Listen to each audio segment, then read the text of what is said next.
Hello and welcome back to this channel. In this video, we are discussing chapter 16th and 17th of Karbalo, a novel written by K.P. Purnachandra Tejasvi. So in these two chapters, we see multiple crises are shown up. So इन दोनों chapter में हम देखते हैं कि काफ़ी सारे crisis हमें यहाँ पर देखने को मिलते हैं, स्पेशली दो बड़े क्राइसिस जो नरेटर को फेस करने पड़ते हैं। तो ये दोनों क्राइसिस एक ही साथ में चलते हैं और इसकी वजह से हमें ये देखने को मिलता है कि नरेटर काफ़ी टेंशन में रहते हैं इस दोनों चैप्टर के अंदर। तो सबसे पहले हम देखते हैं कि नरेटर का जो पेट डॉग है कीवी, उसे एक मिस्टीरियस इलनेस ने अपने शिकंजे में ले लिया है और कीवी अभी काफ़ी इल है, ओके, जो कि काफ़ी टेंशन का एक सोर्स बन चुका है नरेटर के लिए। और कीवी की इस इलनेस की वजह से उसके अंदर हमें एक काफ़ी स्ट्रेंज बिहेवियर देखने को मिलता है, जिसके अंदर कीवी अपने ओनर पर ही, नरेटर उनकी फैमिली पर ही काफ़ी चिड़चिड़ा स्वभाव या फिर उनके ऊपर अटैक करने की कोशिश करना, ग्राउंड करना, ओके, ऐसी सारी चीज़ें कीवी कर रहा है। तो इसकी वजह से और जितने भी सारे सिम्टम्स हैं कीवी के अंदर, जैसे कि उसके माउथ के अराउंड फोम आना या फिर काफ़ी अग्रेसिव बिहेवियर होना, ये सभी सिम्टम्स देखकर नरेटर को ऐसा लगता है कि कीवी को शायद रेबीज़ हो सकता है। तो इसीलिए वो काफ़ी चिंतित है और एट द एंड हम देखते हैं कि कीवी को वो जो एनिमल्स का हॉस्पिटल होता है, ओके, एनिमल हॉस्पिटल में उसे वो लेकर जाते हैं और ट्रीटमेंट के वक्त वो देखते हैं कि कीवी की हालत काफ़ी बुरी वहाँ पर हो गई है और इसे उन्हें लगता है कि कीवी को इतना सफ़र नहीं करना चाहिए, ओके। और नरेटर यहाँ पर काफ़ी सॉरी फील करते हैं क्योंकि वो यहाँ पर बिल्कुल हेल्पलेस हैं, क्योंकि वो कीवी चाहते हुए भी कीवी की हेल्प नहीं कर पा रहे हैं। और at the back of his mind narrator also has safety concerns regarding his daughter, क्योंकि नरेटर की जो डॉटर है, छोटी सी बच्ची है, वो हमेशा कीवी के साथ में ही रहती थी। कीवी के ऊपर चढ़कर बैठ जाना, उसके कान खींचना, ओके, कीवी के साथ खेलना, ओके, क्योंकि वो काफ़ी छोटी लड़की है और उसे उतना पता नहीं है कि डॉग के साथ में कितना डिस्टेंस मेंटेन करना है। तो वो हमेशा कीवी के साथ में ही रहती थी और इसीलिए नरेटर काफ़ी चिंतित है कि अगर कीवी को रेबीज़ हो चुका है तो इसके चांसेस बिल्कुल हैं कि गलती से अगर कीवी ने मेरी डॉटर को काटा होगा तो मेरी डॉटर यानी मेरी बेटी, उसे भी रेबीज़ होने के चांसेस हैं। और रेबीज़ हमें पता है कि काफ़ी फेटल डिसीज़ है, one of the most dangerous disease in the entire world, क्योंकि अगर एक बार आपको रेबीज़ के सिम्टम्स शो हो जाते हैं तो उसके बाद उससे बचना काफ़ी मुश्किल है, काफ़ी ज़्यादा मुश्किल है, ओके। तो इसीलिए नरेटर काफ़ी टेंशन में है और इस सीन के दौरान हमें देखने को मिलता है कि नरेटर का जो पर्सनल अटैचमेंट है अराउंड कीवी, क्योंकि कीवी को काफ़ी सालों से अपने घर में ही रखे हुए हैं, तो इसीलिए उनका एक पर्सनल अटैचमेंट भी कीवी के साथ में बन गया है। तो अब जबकि कीवी बीमार है और ज़्यादा कुछ कहा नहीं जा सकता कीवी की हेल्थ के बारे में, तो इसीलिए नरेटर काफ़ी चिंतित है, ओके। तो ये तो एक सिचुएशन होगी, this is the first problem that the narrator has. So let us see the second problem. तो on the parallel we have one more problem going on in narrator's life. तो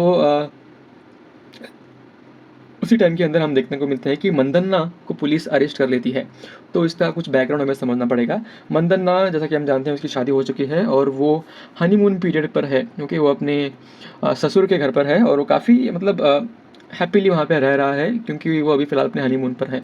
लेकिन एक दिन हम देखते हैं कि मंदना का जो फादर इन लॉ है, नॉर्वे रामैया, उसके घर के ऊपर पुलिस रेड होती है, ओके, पुलिस रेड होती है और वहाँ से मंदन्ना को अरेस्ट किया जाता है, क्योंकि उस पुलिस रेड में पुलिस को कुछ illegal alcohol, okay, illegal alcohol उन्हें वहाँ से बरामद होती है उस घर से, और उसी के चार्ज में वो मंदन्ना को अरेस्ट करते हैं। और मंदन्ना के ऊपर ऐसे चार्जेस होते हैं कि मंदन्ना उस घर से इलीगल अल्कोहल यानी कि इलीगल लिकर का बिजनेस वहाँ से कर रहा था, जो कि बिल्कुल ही सच नहीं है, हम जानते हैं, लेकिन इस गलतफहमी की वजह से मंदन्ना को अरेस्ट कर लिया जाता है, ओके। और जब ये चीज़ पता चलती है लक्ष्मण, प्रभाकर और नरेटर को, वो जब मंदन्ना से मिलने जाते हैं तब पुलिस ऑफिसर का काफ़ी एटीट्यूड हमें देखने को मिलता है और वो धमकी देता है कि अगर ऐसी ही चीज़ें चलती रहीं तो मंदन्ना को हमें जेल में ट्रांसफ़र करना पड़ेगा, ओके, क्योंकि मंदन्ना तो अभी लॉकअप में है, राइट, वो मुड़ीगिरे के लोकल सेल में अभी उसे बंद किया गया है। लेकिन अगर चीज़ें ऐसे ही डेवलप होती गई और मंदन्ना के खिलाफ अगर और कुछ सबूत मिल जाता है तो मंदन्ना को चिकमंगलूर के एक प्रॉपर जेल में ट्रांसफ़र किया जाएगा, ओके। और जब नरेटर और उसके फ्रेंड्स पुलिस स्टेशन विजिट करते हैं तब पुलिस का जो एटीट्यूड है towards this people, it is very rude, okay, to say the least. Police उनके साथ बिल्कुल ही अच्छा व्यवहार नहीं करती है, और स्पेशली जब वो मंदना से मिलने की कोशिश करते हैं तो वो कहते हैं कि आप अपनी लिमिट्स में ही रहिए और हमें हमारा काम मत सिखाइए। तो ऐसा एटीट्यूड है उस गांव की पुलिस का।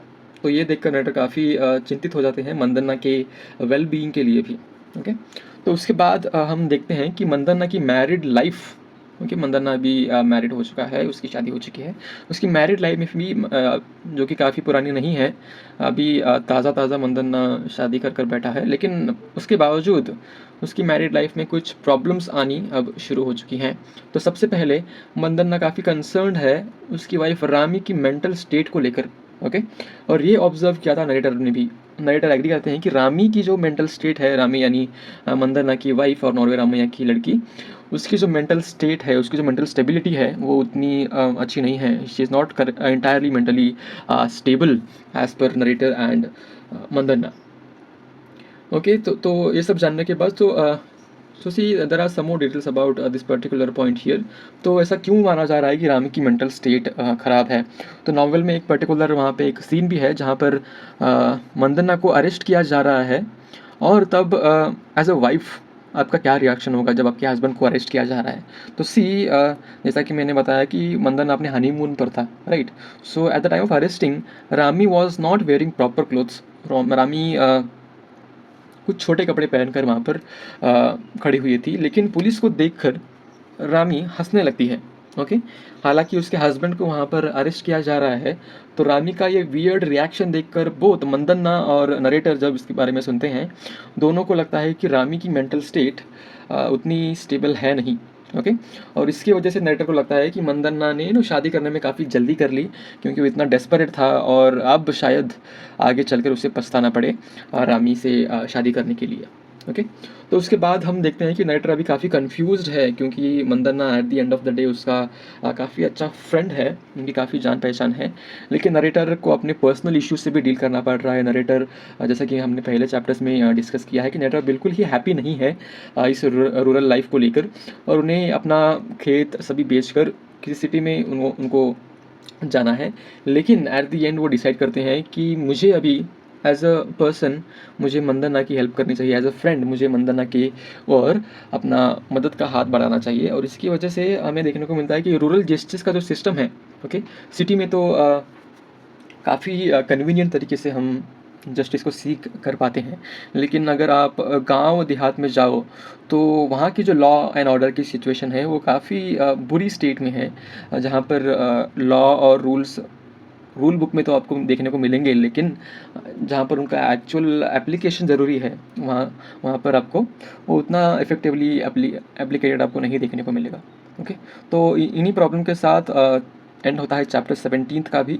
तो I will meet you in the next chapter in the next video, and thank you so much for watching this entire video.